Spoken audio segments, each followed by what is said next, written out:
আসসালামু আলাইকুম। আজকে আপনাদের জন্য 22 ক্যারেট গোল্ডের প্রলেপ দেওয়া 100% দেখতে হুবাহু সোনার মতো একটা নকশাওয়ালা নিয়ে চলে এসেছি, যেটা কিনা পুরাই দেখতে সোনার মতো হবে। 100% চ্যালেঞ্জ করে আমরা বলছি।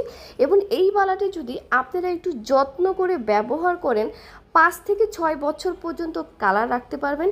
কালার চলে গেলে যে কোনো স্বর্ণকারের দোকান থেকে আবারও কিন্তু কালার করে ফেলতে পারবেন। খুবই সীমিত বাজেটের মধ্যে আমরা কিন্তু আপনাদেরকে একদমই সোনা দিচ্ছি। বর্তমানে যে সোনার দাম, সেক্ষেত্রে আপনি কিন্তু খুবই অল্প টাকায় আপনার ইচ্ছা পূরণ করতে পারেন। এই বালাটির 3টা সাইজ অ্যাভেলেবেল আছে, 24, 26, 28। আপনার যে সাইজটা লাগবে সেই সাইজটা অ্যাড্রেসের সাথে দিয়ে ফার্স্ট আপনার অর্ডারটি কনফার্ম করে ফেলবেন প্রোডাক্ট শেষ হয়ে যাবার আগে। ঈদের সামনে কিন্তু ধামাকা ডিসকাউন্ট চলছে। দ্রুত আপনার অর্ডারটি কনফার্ম করে ফেলুন আপনার কোন সাইজটি লাগবে। অসম্ভব রকম সুন্দর সেটটি। আল্লাহ হাফেজ।